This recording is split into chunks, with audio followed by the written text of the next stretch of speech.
सिद्ध करें कि किसी त्रिभुज की एक भुजा के समांतर अन्य दो भुजाओं को भिन्न भिन्न बिंदुओं पर प्रतिच्छेद करने के लिए एक रेखा खींची जाए तो ये अन्य दो भुजाएं एक ही अनुपात में विभाजित होती है।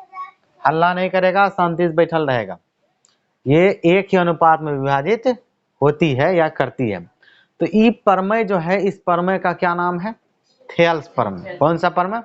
थेल्स प्रमेय। ये कहता है सिद्ध करना है कि किसी त्रिभुज की एक भुजा, तो सबसे पहले चित्र बनाते हैं। तो किसी त्रिभुज मतलब कोई भी एक त्रिभुज ले लेना है, ठीक है, इस तरह से। अब किसी त्रिभुज का एक भुजा,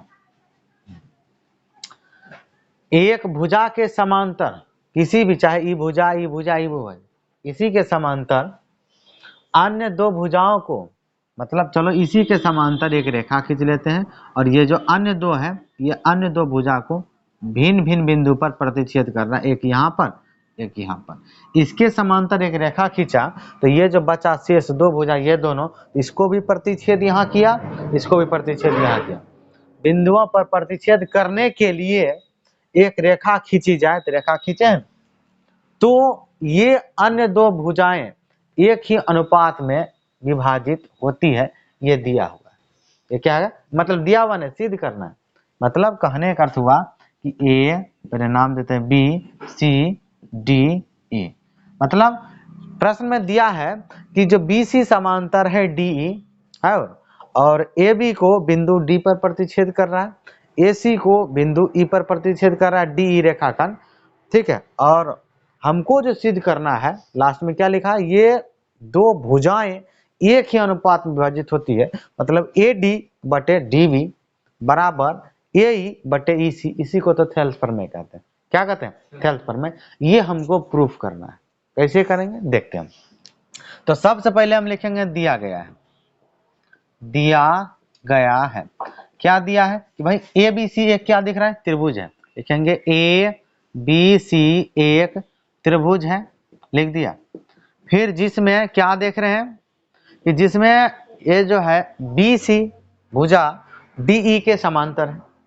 लिखेंगे कि बी सी समांतर डी ई, तथा और कहेंगे कि डी ई रेखाखंड ए बी को डी पर और ए सी को ई पर प्रतिच्छेद करती है। तो भी लिख देते हैं कि डी ई रेखाखंड, डी ई क्या है? एक रेखाखंड है जो ए बी तथा ए सी को, ए बी तथा ए सी को दोनों, ए बी और ए सी दोनों को ना, ए बी को डी पर ए सी को ई पर, तो ए बी तथा ए सी को डी तथा ई पर, कहाँ पर? डी तथा ई पर प्रतिच्छेद करती है। वही एक ही चीज हुआ, प्रतिच्छेद करती है या काटती है। तो प्रतिच्छेद थोड़ा अच्छा लगता है सुनने में, मैथ में ज्यादा यूज करता है, इसीलिए काटती है ये भी लिख सकते, कोई दिक्कत नहीं है। अब सिद्ध क्या करना है? ये ए डी बटे डी बी सिद्ध करना है। सिद्ध करना है, क्या करना है भाई कि ए डी बटे डी बी ये बराबर होना चाहिए ए ई बटे में ई सी। यही थेल्स प्रमेय है। ये क्या है? थेल्स प्रमेय। इस प्रमेय से ढेर सा सवाल बन जाता है, ठीक है। एग्जाम में 2 नंबर का प्रश्न आएगा, जब भी आएगा इस प्रमेय से 2 नंबर, आई प्रमेय पूछा तो 5 नंबर, प्रमेय पूछ दिया तो 5 नंबर, इससे आधारित प्रश्न पूछेगा तो 2 नंबर, है ना। चित्र दिया रहेगा इस तरह से, कोनो भुजा देगा 1 2 3 देगा, चौथा कहेगा निकालिए, बड़ी आसानी से निकलता है। थेल्स प्रमेय का यूज करते हैं, जहां जहां जो भुजा का माप रखते हैं, रेस्ट बचा 1 निकल जाता है, कुछ नहीं होता है, ठीक है।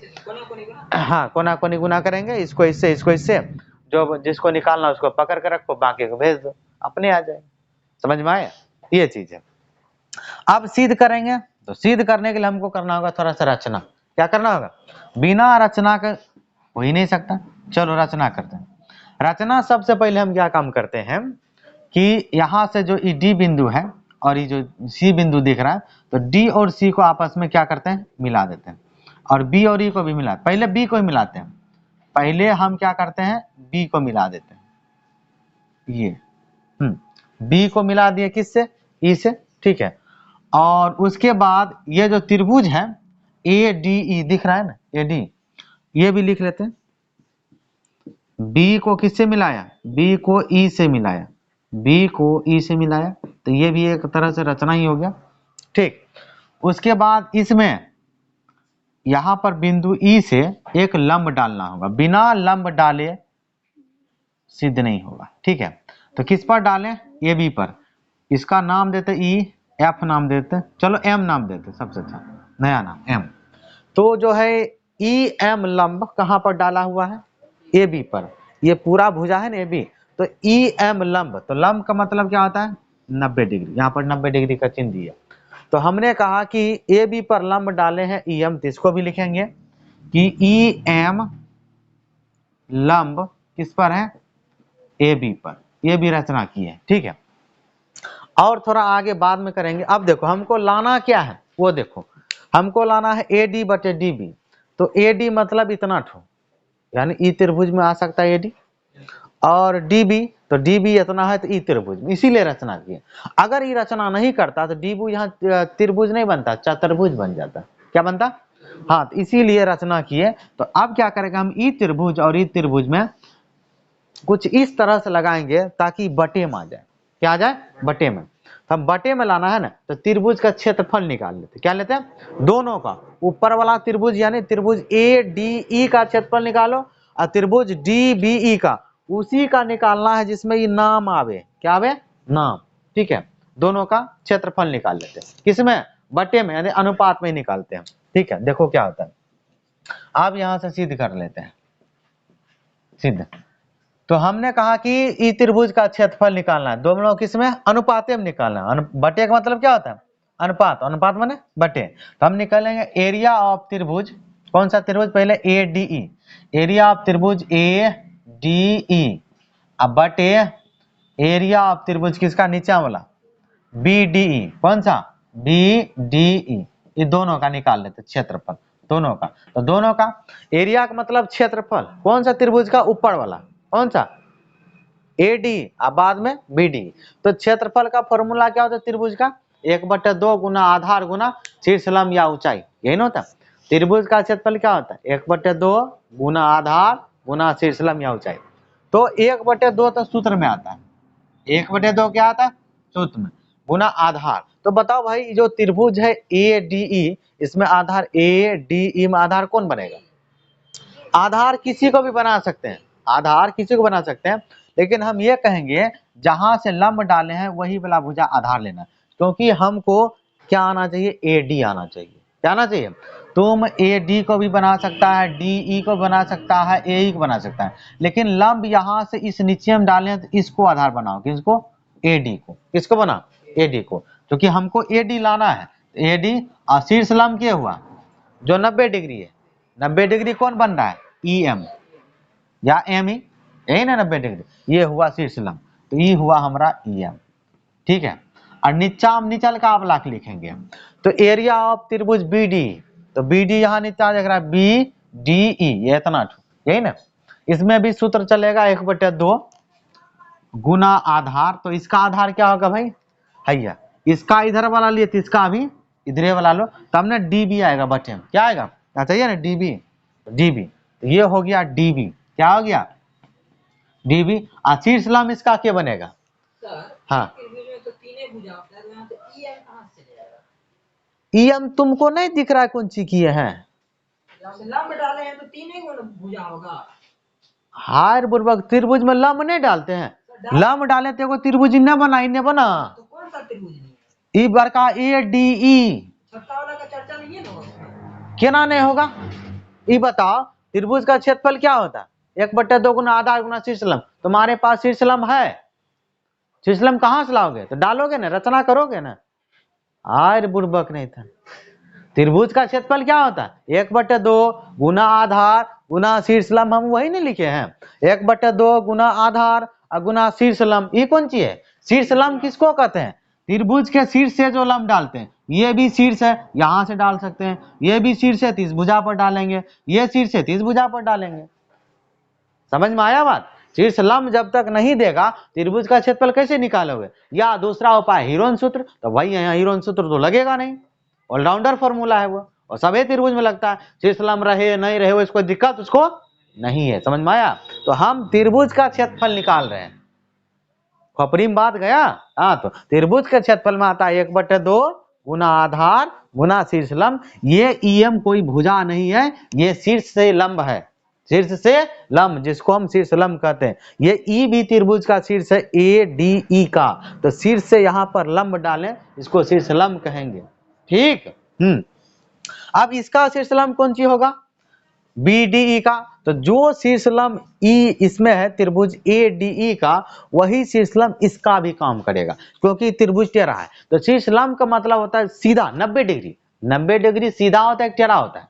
हाँ, तो मतलब थेल्स पर में त्रिभुज थोड़ा हमारा सीधा हो गया, इसमें टेढ़ा बनना चाहिए। और शीर्ष लंब का मतलब कभी कभी कोई फिगर मान लो टेढ़ा है, तो उस खींचा सीधा खींचेगा तो हमेशा कभी चित्र के बाहर भी जाता है, चित्र के अंदर भी जाता है। तो ये भी इसी त्रिभुज का शीर्ष है कि नहीं? तो इधर जग गया है ना, इधर नहीं आया।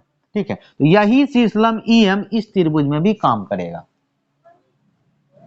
आया बात समझ में?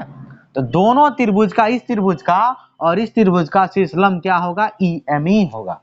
ठीक है, शीर्ष लंब का मतलब सीधा 90 डिग्री होना चाहिए, ना कि टेढ़ा। समझ गया? तो दोनों शीर्ष लंब क्या होगा? दोनों शीर्ष लंब EM। तो यहां पर EM से EM क्या होगा? कैंसिल। 1/2 से 1/2 कैंसिल। तो हमारे पास क्या बचा? एरिया ऑफ बच रहा है, एरिया ऑफ त्रिभुज ADE बटे एरिया ऑफ त्रिभुज BDE, ये बचा, और बराबर AD बटे क्या होगा? DB। DB हो गया। इसको बना देते हैं समीकरण नंबर 1। अब ठीक यही काम, चलो अंदर बैठो, जाओ अंदर बैठो।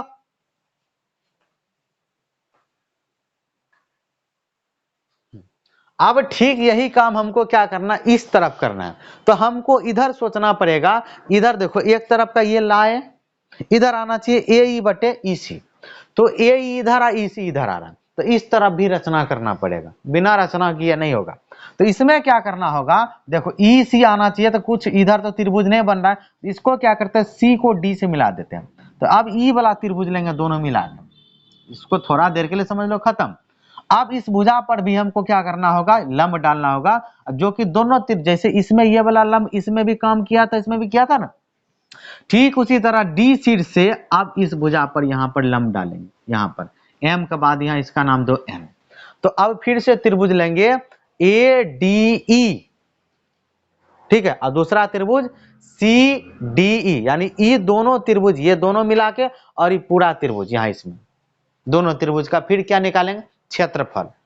क्या निकालेंगे? क्षेत्रफल। तब ना आएगा, यानी अनुपात में निकालेंगे। अब लिखेंगे फिर एरिया ऑफ त्रिभुज ADE, ठीक है, और बटे एरिया ऑफ त्रिभुज किसका?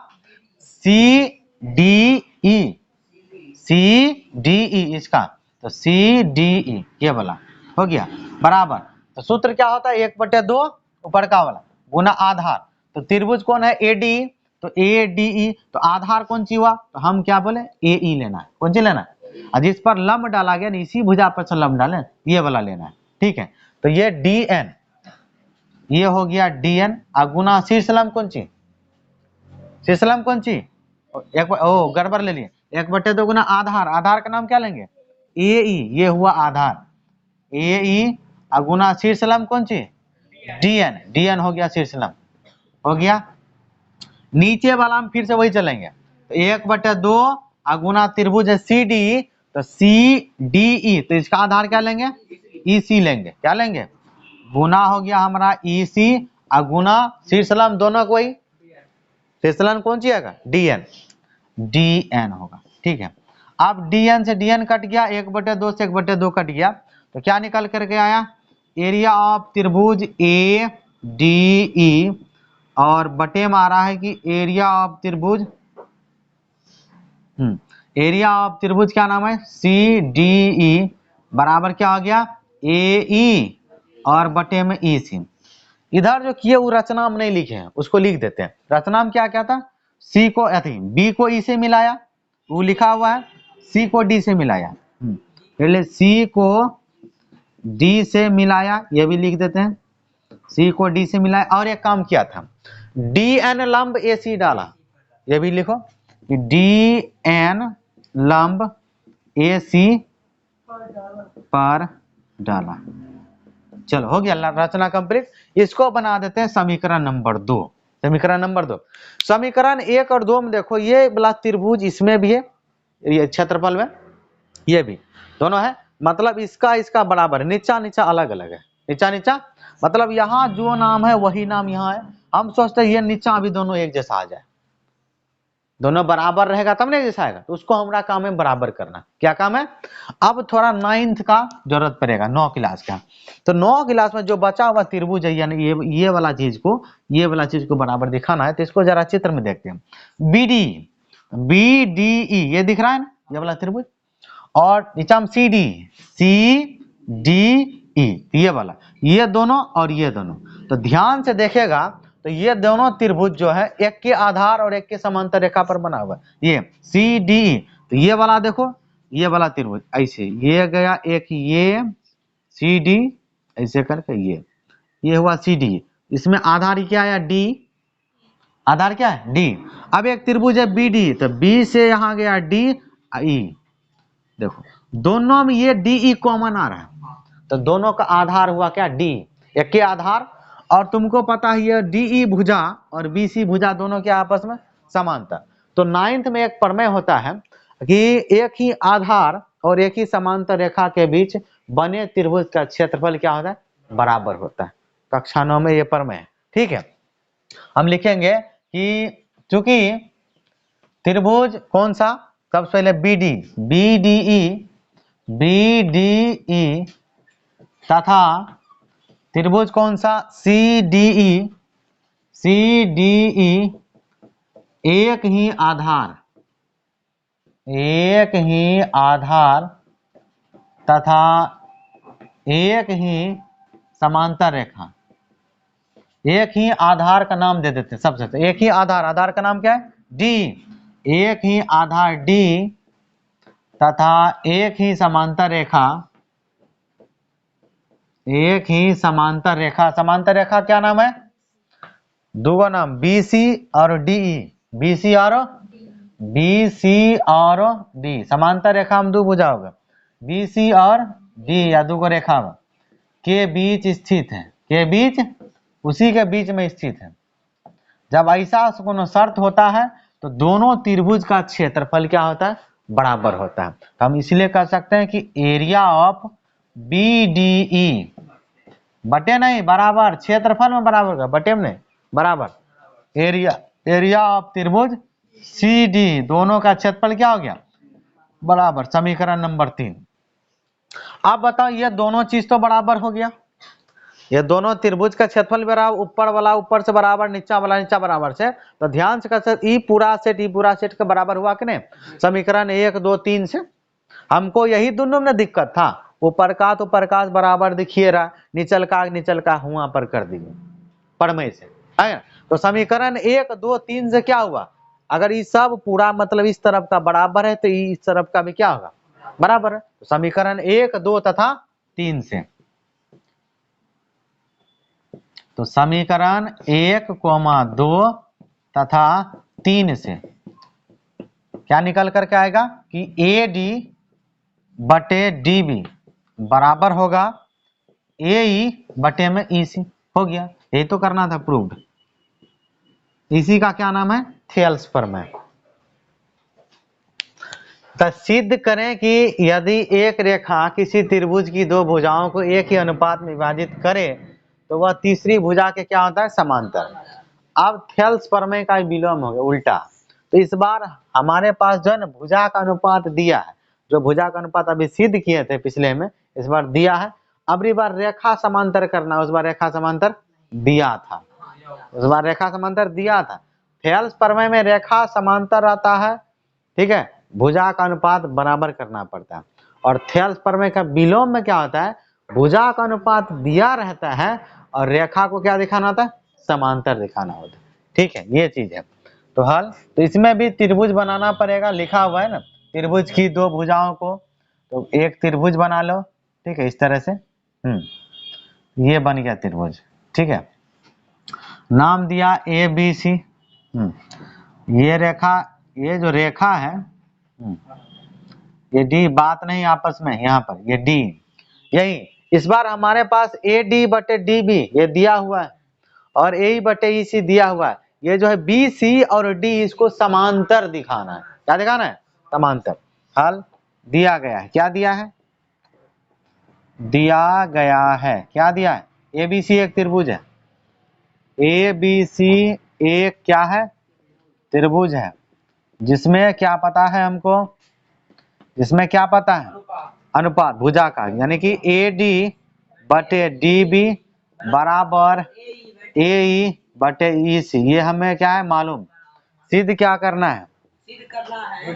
हाँ, सिद्ध करना है। सिद्ध करना है। क्या करना है? डी ई समांतर बी सी या बी ई समांतर डी सी, जो भी कहो।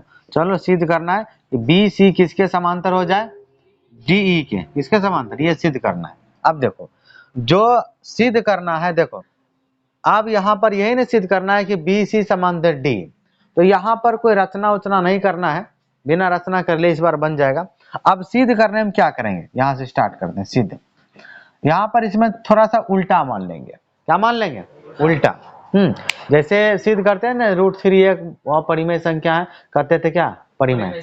अब बाद में निकल करके आ जाता था अपरिमेय। ठीक उसी तरह तो ये पता है कि दोनों तो समांतर होबे करता है, समांतर तो होबे करता है। अगर भुजा का अनुपात क्या है? बराबर है, तो रेखा समांतर होता है, तो मालूम है। लेकिन हमको दिखाना है। क्या करना है? दिखाना है। तो हम ये कहेंगे कि ना बी सी समांतर डी है, ये नहीं, अभी बी सी समांतर डी नहीं, कोई दूसरा कोई समांतर इसका। ये जो बी सी के समांतर कोई दूसरा डी ई न है, कोई और इसके बगल में एक बिंदु ले लेते हैं, इसका नाम ने ई डैश दे देते हैं। ये भी ई डैश, यानी कि आप ये कहेंगे कि माना बी सी किसके समांतर है? डी ई के। डी ई के समांतर नहीं है, डी ई डैश के। डी ई डैश के हम ये मान रहे कि माना बी सी समांतर है डी ई डैश के, है ना। लेकिन हमको सिद्ध करना है बी सी किसके समांतर है? डी ई के। डी ई के ये दिखाना है। ठीक है, तो ये लिखेंगे कि माना कि जो है बी सी समांतर है किसके? डी ई डैश के। डी ई डैश के समांतर है।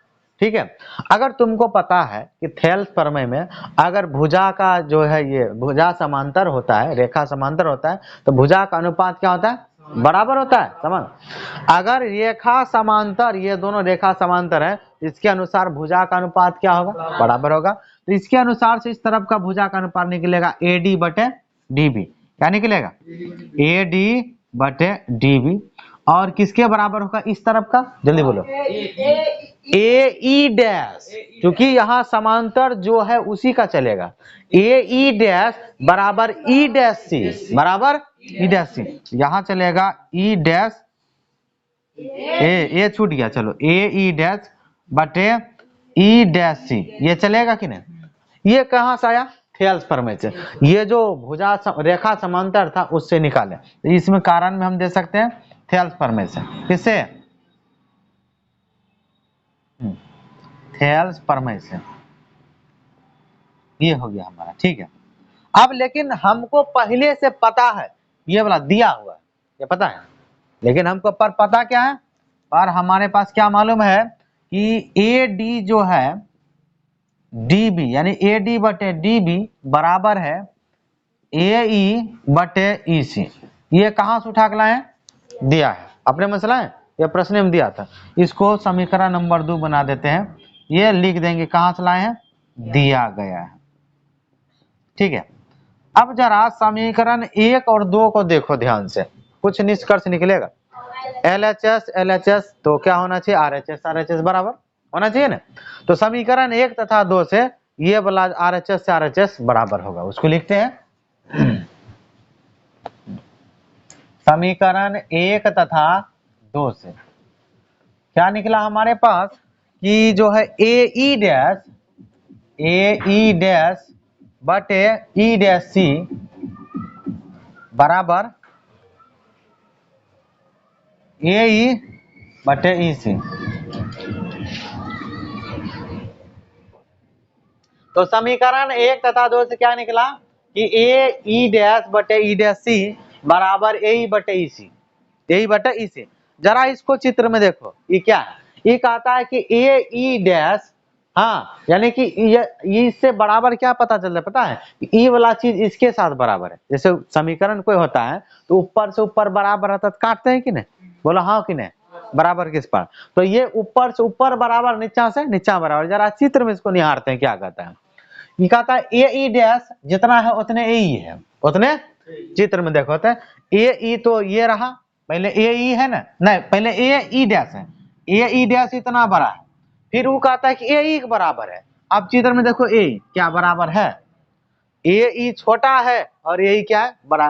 नीचा से नीचा देखो, नीचा क्या कहता है ई डैश सी, तो ई डैश सी कहा, ई डैश सी ये पूरा बड़का वाला इतना तो कहता है कि ई सी के बराबर है, तो ई सी कहीं बराबर होगा, वो क्या हो रहा है, गलती ही निकल के आ रहा है। क्या निकल रहा है, मतलब ये संभव नहीं है, यानी कि ये बिंदु अगर ये कहीं न कहीं अगर इसी पर रहता तब हो सकता था, तब क्या होता है, लेकिन ये संभव वहां लिखें, लेकिन यह संभव नहीं है। अब हाँ यहाँ लिखेंगे लेकिन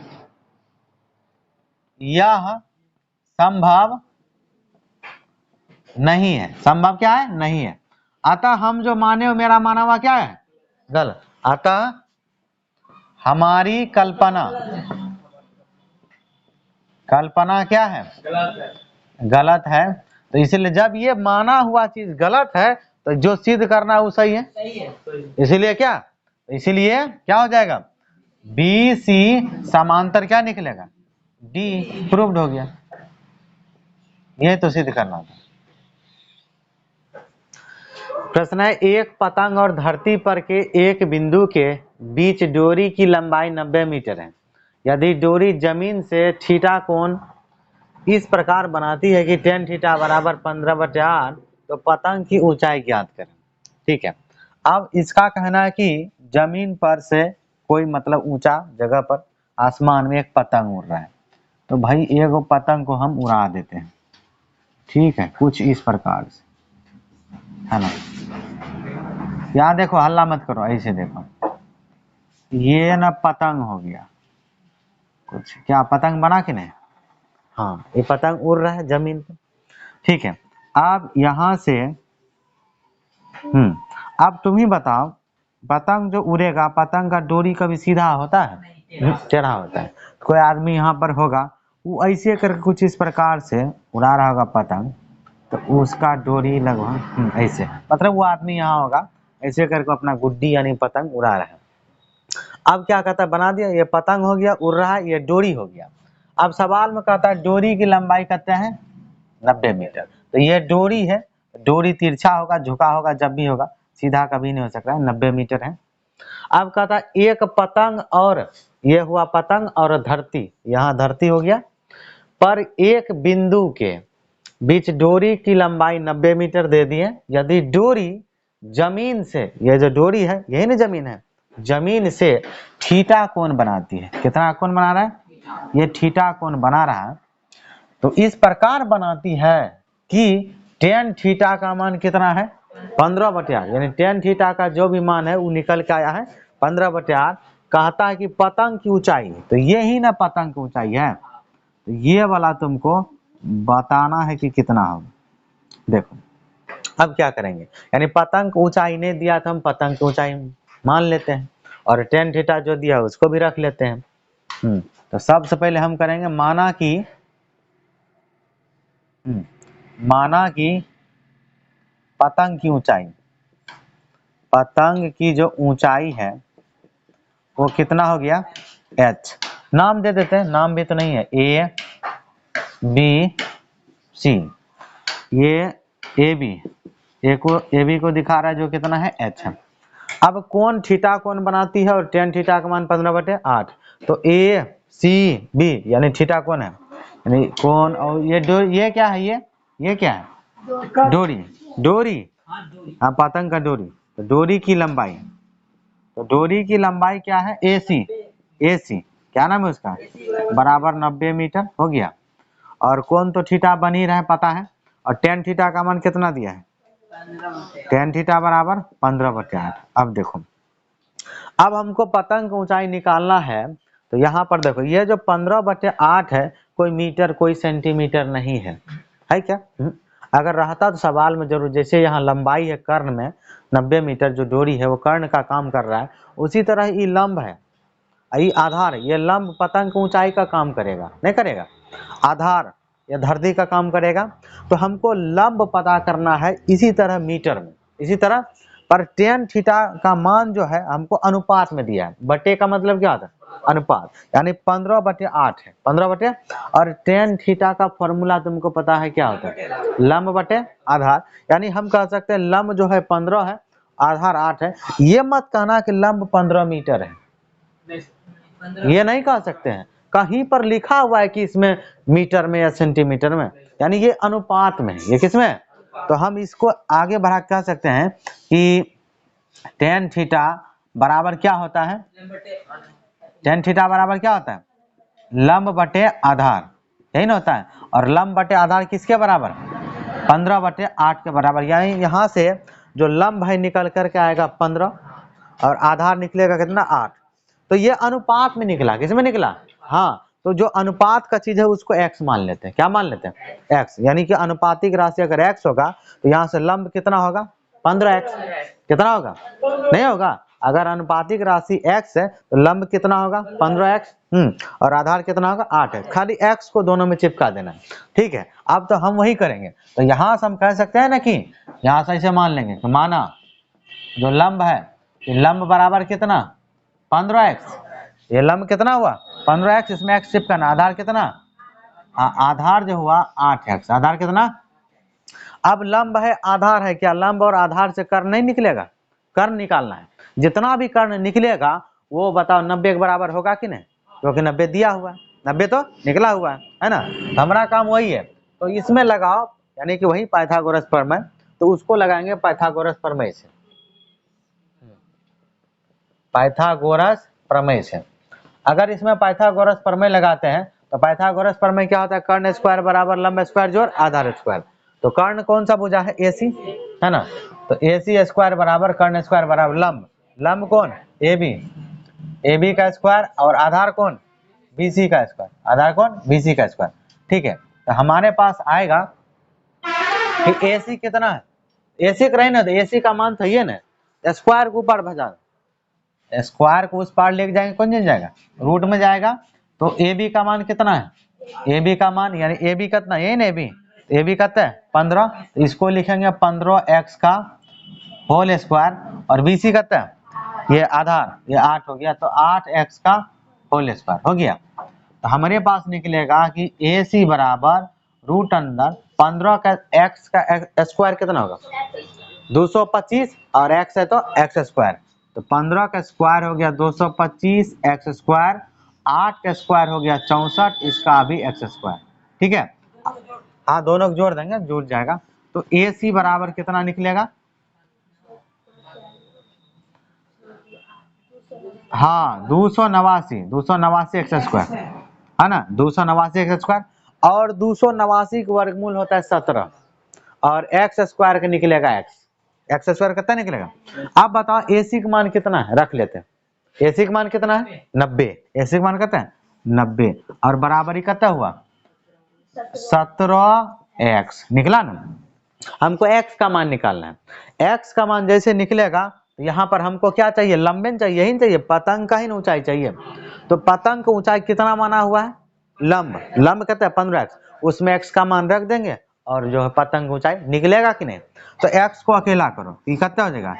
90/17, और बराबर में कौन सी x? ये x का मान निकल गया। सीधा कर लेते हैं। तो x बराबर 90/17, ठीक है। अब हमको निकालना है लंब, जो लंब है वही पतंग की ऊंचाई है। तो हमारे पास लंब कितना दिया हुआ है? 15x। अब इसमें x का मान रखो, तो 15 गुना x का मान कितना है? 90/17। तो 90/17, ये तो कट नहीं रहा है, एक काम करो, दोनों गुना करो, 7 से 17 से भाग दे दो। तो गुना करते हैं तो 15 0 15, 15 9 135, 1350 अब बटे 17 रफ करना होगा, यानी 17 से रफ में भाग दे दो, जितना बार हो 1350 में। तो 17 नंबर 17 7 119, 17 7 119, 15 से 9 गया 6, यहाँ बचा कितना? 2 में से गया 1, कट गया 0, 17 17 नमा 153, 17 नमा 153, 10 में से 3 गया 7, ये भी कट गया, ये भी कट गया, नहीं खाएगा, पॉइंट दिया 0, 17 पचे 50, 17 दिया, 17 चौके 68, 17 चौके 68 खिलाया, तो 10 में से 8 गया 2, ये तो खत्म, पॉइंट है 0, एक बार में 17 अब नहीं खिलाएंगे, डबल अंक आ गया पॉइंट के बाद, तो 7941, तो ये हो गया हमारा 79.41। ये कौन सी निकाल ली है? लंब, लंब निकल गया। अब ये कौन सी में निकला लंब? मीटर में। किसमें निकला? मीटर में। तो लंब हो गया हमारा 79.41, तो इसको मीटर में लिखेंगे, और जो ऊंचाई है उसको, पतंग का ऊंचाई यही हुआ, यही ना हुआ। अब लिख देंगे लास्ट में अतः पतंग की जो ऊंचाई है ये हो गया हमारे पास 79.41 मीटर, और ये आंसर ठीक। मीनार के आधार से और एक सरल रेखा में 4 मीटर और 9 मीटर की दूरी पर स्थित दो बिंदुओं से मीनार के शिखर का उन्नयन कोण पूरक कोण है, तो मीनार का ऊंचाई निकालना है। क्या निकालना है? हाँ, तो मीनार बना लो, मीनार कोई भवन, कोई बड़का सा खूब बड़का बड़का बिल्डिंग, चलो एक मीनार बना लिया।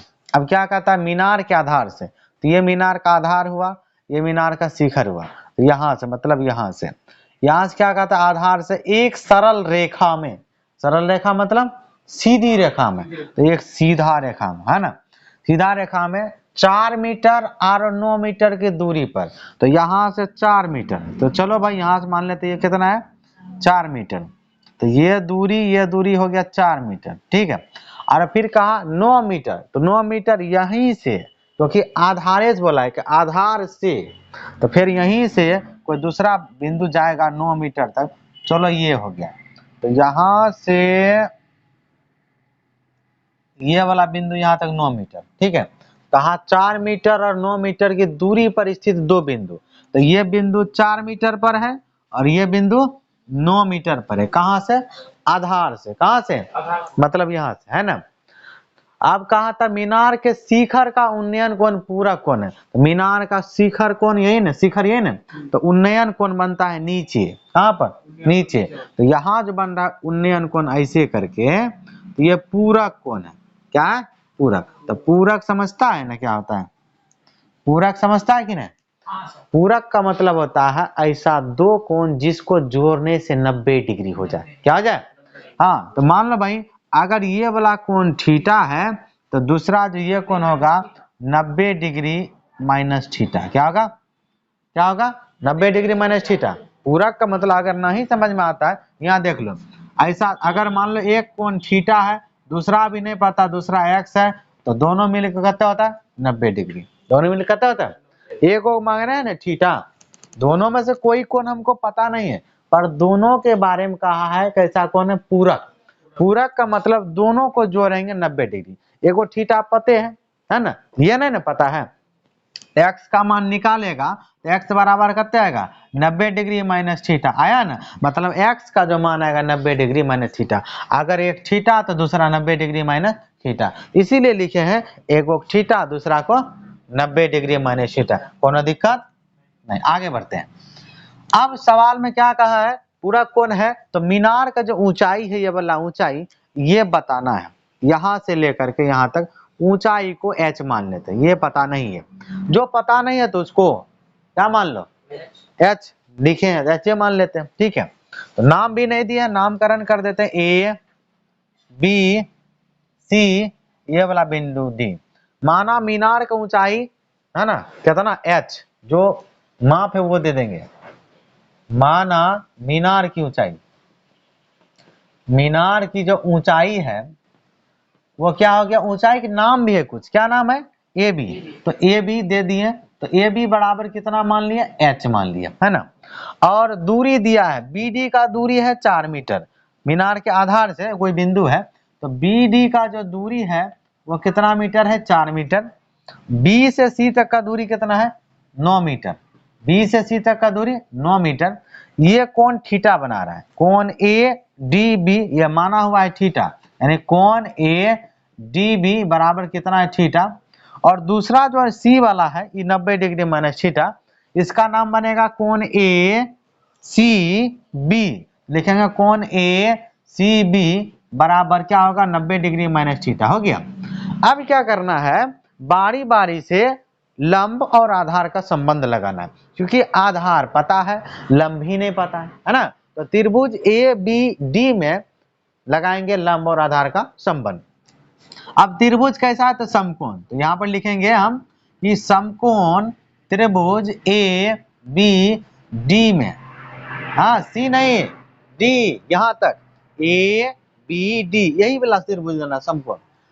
किसका संबंध बोले, टेन का। तो टेन का संबंध लग रहा है, तो टेन थीटा का फॉर्मूला होता है लंब बटे आधार। क्या होता है, लंब बटे आधार होता है। ठीक है, तो लंब तो टेन थीटा, इसमें थीटा तो थीटे भाई, ये जो त्रिभुज बन रहा है ए बी डी, कोण कितना थीटा, तो इसीलिए टेन थीटा रहेगा। लंब का नाम है ए बी और ए बी का मान कितना मान है एच। आधार का नाम है बी डी और बी डी का माप कितना है 4, तो एच बटे 4, एच बटे 4। यहाँ पर लिख देंगे एच बटे 4 समीकरण नंबर 1, क्योंकि इसके आगे मान इसका निकलने वाला नहीं है। ठीक है, फिर दूसरा का संबंध लगाएंगे दूसरा त्रिभुज में। अब त्रिभुज लेंगे दोनों मिला के, समकोण त्रिभुज ए बी सी में। क्या बोलेंगे, समकोण त्रिभुज ए बी सी में। यहाँ लिखेंगे कि समकोण त्रिभुज ए बी सी में संबंध फिर से किसका, टेन का ही लगाएंगे, क्योंकि लंब निकालना है और आधार पता है इसीलिए। तो टेन थीटा बराबर, तो टेन थीटा बराबर क्या होगा, लंब बटे आधार। लिखिए कि यहाँ कितना लिखेंगे, तो लंब का मान कितना है, लंब है ए बी और ए बी का मान है एच, तो एच। आधार के नाम है बी सी और आधार कितना है 9, पूरा ले रहे हैं। ठीक है, तो ये एच बटे कितना आएगा 9, तो एच बटे 9 समीकरण नंबर 2। अब समीकरण 1 2 को ऐसा क्या करें जिससे ये बने, तो गुना। क्या करें, गुना। ठीक है, तो यहाँ पर थोड़ा सा आगे बढ़ेगा गुना करने, इसको बाद में बनाएंगे समीकरण 2, क्योंकि इसमें जो त्रिभुज लिए थीटा का मान पता है। यहाँ थीटा का मान कितना है, यहाँ पर लेंगे, यहाँ टेन थीटा के जगह थीटा का मान कितना है, क्योंकि दोनों मिला के दिए, इसको आगे लिखो, थोड़ा सा हल करो। तो टेन 90 डिग्री माइनस थीटा बराबर एच बटे 9। आप पता है कि एक एंगल चेंज करने वाला फॉर्मूला है, चेंज होता है 90 पर, इसका ये जो साइन है कॉस है टेन सब क्या होता है, चेंज होता है। तो टेन 90 डिग्री माइनस थीटा बराबर कोट थीटा, बराबर कोट थीटा। तो ये हमारे पास आएगा कोट थीटा बराबर एच बटे 9।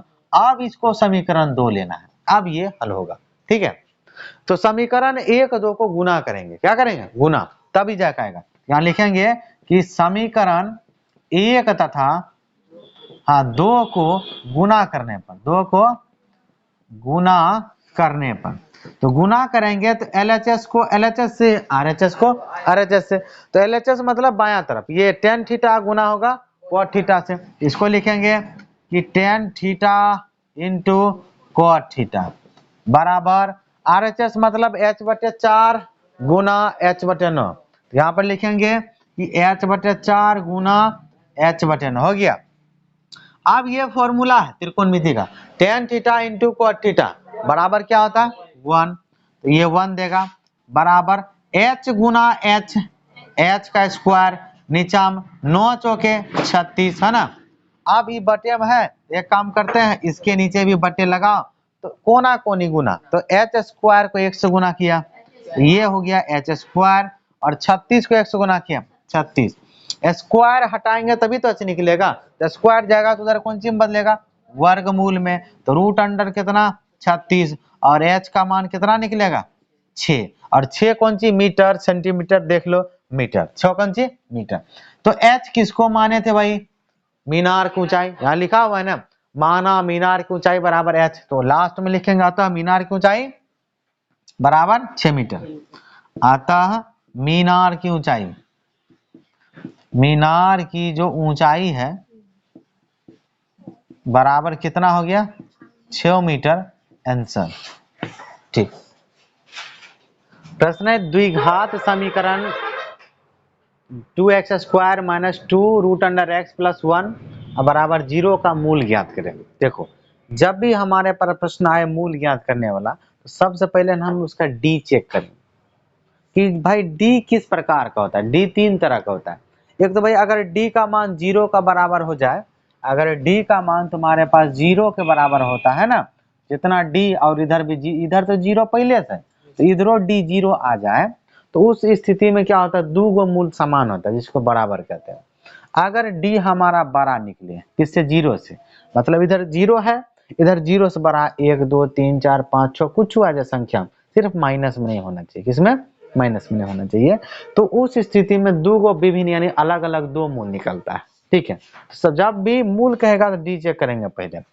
और एक और तीसरा केस होता है, डी का मान 0 से ना छोटा होता है ना। अब इधर 0 बड़ा रहेगा, इधर डी का मान छोटा मतलब माइनस में, माइनस 1 2 3 ने जो भी मान आएगा माइनस में। ये तीन तरह का केस आया। ठीक है, ये तीनों में से दो को तो चलेगा, तीसरा वाला नहीं चलेगा। तीसरा वाला अगर डी का मान माइनस में आया तो हम उस स्थिति में कहेंगे कि दिए गए समीकरण का कोई वास्तविक मूल नहीं है या कोई मूल नहीं है। बस उतना तो डी निकाल के चेक कर देंगे, आगे एक्स का मान नहीं निकालेंगे, एक्स का मान नहीं निकालना। अब इसमें पहले डी चेक करेंगे, अगर डी ये दोनों शर्त के हिसाब से आता है तब जाकर हम द्विघाती सूत्र लगा के मूल निकाल लेंगे, यानी एक्स का मान, इसमें जो चर है एक्स का मान निकालेंगे। ठीक, तो यहाँ कहा नहीं गया गुणनखंड विधि से, तो हम द्विघाती सूत्र का उपयोग करेंगे, फटाफट बनेगा। ठीक, कोई दिक्कत। तो सबसे पहले क्या करेंगे, डी चेक करेंगे। क्या चेक करना है, डी हल। तो समीकरण क्या हमारे पास, 2x square minus 2 root under 2x और प्लस 1 बराबर 0। यहाँ पर हम देख रहे हैं तो डी चेक करने के लिए फॉर्मूला होता है डी बराबर बी स्क्वायर माइनस 4ac। उसमें ए बी सी चाहिए, तो भाई ए का मान यहाँ पर कितना चाहिए, 2। हाँ, मूल चेक करके ही बनाएंगे। तो हम बताएं जब तक मूल चेक नहीं करेंगे तो हमको पता चाहिए कैसे चलेगा उसका मूल कैसा होगा। अगर मान लो अगर ये दोनों सूट नहीं किया, तीसरा वाला केस आ गया, तो मूल निकाले जा रहा है निकल भी नहीं करेगा, तब क्या करोगे। इसीलिए तो जब भी तुम्हारे पास आएगा मूल ज्ञात करे तो पहले मूल की प्रकृति बताएंगे कि मूल किस प्रकार का, उसको कहते हैं मूल की प्रकृति। क्या कहते हैं, हाँ ठीक है। तो मूल का प्रकृति चेक करेंगे ए। अब बी का मान ये पूरा चर को छोड़ दिए जितना, तो -2 रूट 2 और सी का मान लास्ट वाला कितना 1 है ना। तो डी चेक करेंगे तो डी का फॉर्मूला था डी बराबर बी स्क्वायर माइनस का 4ac। ये हुआ मूल चेक कर रहे हैं तो मूल निकलेगा या नहीं निकलेगा, यही चेक करने आगे निकाल नहीं रहे। तो बी का मान हुआ ये पूरा चीज, तो माइनस का 2 रूट 2 इस पर हो गया स्क्वायर, अब माइनस के 4 गुना ए का मान लेंगे 2 और सी का मान लेंगे यहाँ से 1। ठीक है, अब यहाँ पर स्क्वायर बटेगा, -2 को मिलेगा तो -2 गुना -2 प्लस का 4 हो गया, और √2 को मिलेगा तो क्या बनेगा 4, तो √2 को मिलेगा तो बनेगा 2, क्या बनेगा, तो 4 गुना 2 कितना बनेगा 8। ये 4 इसका 2 का -2 का और √2 के बदले में 2। ठीक है, तो 4 दूनी 8 हो गया, माइनस ये कितना हो जाएगा 8। अब देखो डी का मान कितना आया, डी बराबर 0। तो देखो डी बराबर 0 कहाँ गया, फर्स्ट वाला। हम बोले थे ना अगर डी का मान 0 के बराबर आएगा तो दो गो बराबर मूल होगा। क्या होगा, हाँ मूल एक के निकलेगा लेकिन उसको 2 बार लिखना है। क्या बार लिखना है, 2 बार। यानी तो कभी कभी अगर गुणनखंड विधि से निकालते हैं ना तब दोनों बराबरी आएगा, तब उसमें 2 को निकल जाएगा, तब उसमें। अब किसका प्रयोग करेंगे, द्विघाती सूत्र से। यहाँ लिख देते हैं द्विघाती सूत्र से, द्विघाती सूत्र का प्रयोग करेंगे और फटाफट बना लेंगे। तो द्विघाती सूत्र क्या होता है, इधर -b plus minus root under B square minus का 4ac और बटे में 2a, और ये किसके बराबर लेंगे, x के बराबर। किसके बराबर, हाँ क्योंकि समीकरण में x दिख रहा है इसलिए। अब सब का सब जगह मान रखो, x बराबर -b तो माइनस सूत्र में है, और b का मान कितना है -2 रूट 2 यहाँ पर, तो एक -2 रूट 2 ब्रैकेट का इस्तेमाल करेंगे, plus minus root under B square minus 4ac। ध्यान से देखेगा, तो हम क्या कर रहे हैं, बी स्क्वायर माइनस 4ac। यहाँ पर देखो कहाँ पे निकाले हैं, यहाँ पर बी स्क्वायर माइनस 4ac हल करते करते करते कितना आ गया 0। तो वहां पर हम कितना ले लेंगे 0, ये बी स्क्वायर माइनस 4ac, ठीक है, यहाँ से आ गया। और बटे 2 गुना a का मान कितना है 2, तो यहाँ से 2 ले लेंगे, हो गया। तो ये हो गया x बराबर, यहाँ माइनस माइनस क्या बनाएगा प्लस, तो प्लस 2√2 अब प्लस 0 का वर्गमूल 0, उधर लिखने की कोई जरूरत नहीं, उधर सब खत्म, उधर सब क्या प्लस माइनस लिखे, खत्म कहानी। और 2 दूनी 4, 2 से कितना बार में 2 बार में।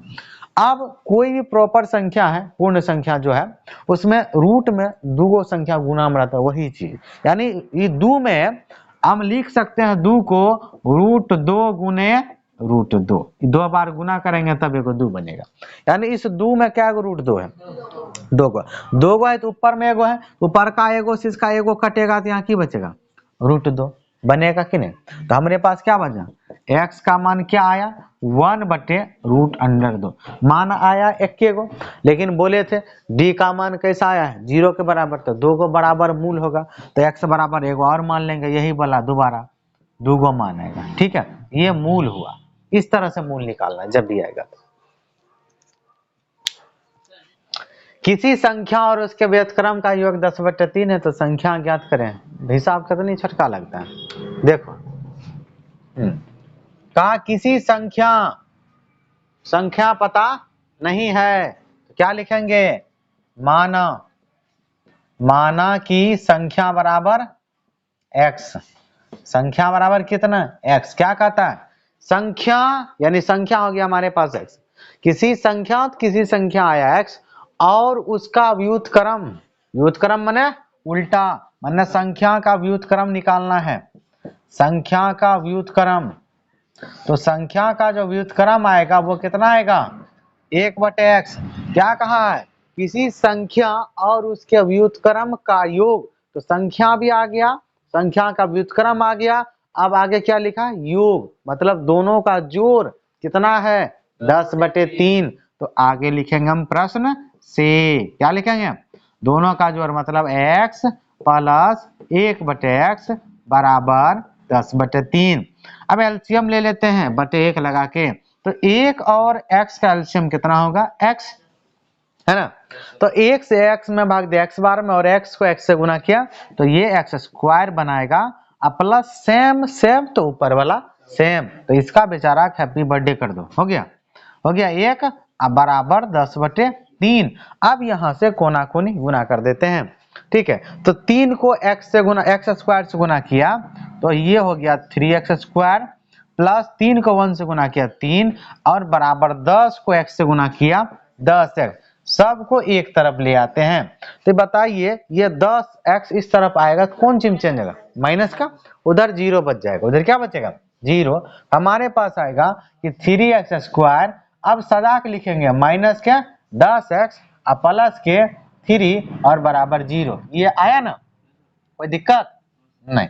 अब यहाँ से गुणनखंड विधि द्वारा एकदम तेजी से हल कर लेना है, या द्विघाती सूत्र से, क्योंकि कुछ बोला नहीं, सिर्फ हमको बोला गया संख्या ज्ञात करना है, तो चलो गुणनखंड विधि लगाते। गुणनखंड मतलब लास्ट का संख्या और फर्स्ट का संख्या को गुना करो, तो 3 तिया 9 है ना, तो 3 तिया 9 और 3 एकम 3, तो ये दोनों से तो पुरने वाला बीच का 10x नहीं है, तो हमको 1 का मदद लेना पड़ेगा, तो 3 तिया 9 और जोड़ कौन सी 1 बराबर 10, लेकिन हमको चाहिए माइनस में, तो इसके लिए सब माइनस में होना चाहिए, ये भी माइनस में ये भी माइनस में, तब यहाँ -10 आएगा, माने -1 फिर -1 दोनों मिलके कितने होगा -10।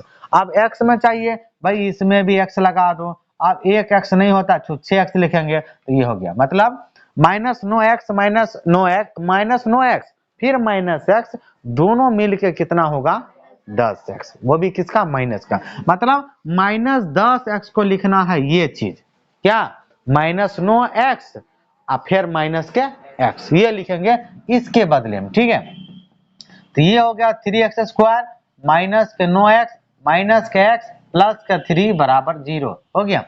अब शुरू से ये 2 गो और आखिरी से 2 ठो में कॉमन लेना है, कॉमन का मतलब जो दोनों में आता है, जो दोनों में आता है, तो भाई दोनों में क्या आ रहा है 3 भी आ रहा है, 3 से 3 भी कटेगा और 3 के पहाड़ा से 9 भी कटेगा, ऐसा पहाड़ा ढूंढना है जो दोनों में आ जाए, या दोनों को काट दे, दोनों को काट दे, 3 का पारा है और इसमें 2 ठो x है गुना में, इसमें 1 ठो x है, मतलब 1 ठो तो ये दे सकता है, 1 ठो ये दे सकता है। अगर इससे 2 लेगा तो इसके पास तो 2 तो है नहीं, कॉमन का मतलब दोनों में होना चाहिए, 2 गो में निकाल रहे हैं तो 3 का पहाड़ा कॉमन है और x भी कॉमन है। यहां से ही 3 कितना बार में कटेगा, एक बार में, तो एक यहाँ नहीं लिखेंगे क्योंकि x है ना, तो एगो x बाहर किया, कितना बचा x, माइनस है माइनस लगा, 3 से ये 9 कितना बार में, 3 बार में कटेगा, 3 लिख देंगे। यहां से ये x बाहर किया तो कुछ बचा ही नहीं, ब्रैकेट के बाद बीच में जो चिन्ह लगा देना है, ठीक है। अब इन दोनों में कॉमन कुछ भी नहीं है, इसमें x है इसमें x नहीं है, इसमें 3 है इसमें 3 नहीं है, तो भाई एक तो सब वो चीज में होता है, एक तो सब चीज में, तो एक जबरदस्ती कॉमन निकाल लेते हैं, तो एक से, अब एक से जिसमें भाग देता है तो मालूम है उतने बार में कटता है, अगर एक को भाग करेंगे x से तो x से बार में कटेगा, है ना, x लिखा।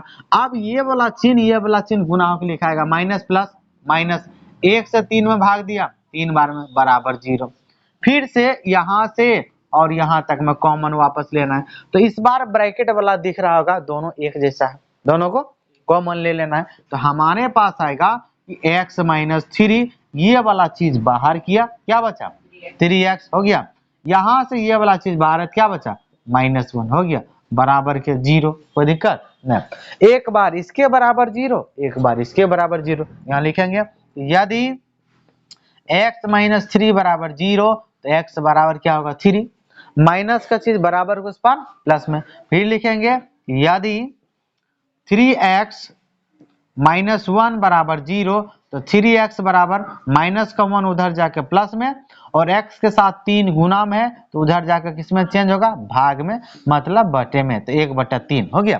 तो x का 2 मान आया, एक तो 3 दूसरा 1/3, तो दोनों, तो 3 का व्युत्क्रम हुआ 1/3, 3 का व्युत्क्रम क्या वही था, तो यहाँ पर लिख देंगे लास्ट में x बराबर 3 और कोमा 1/3, तब आंसर लगा देंगे, हो गया।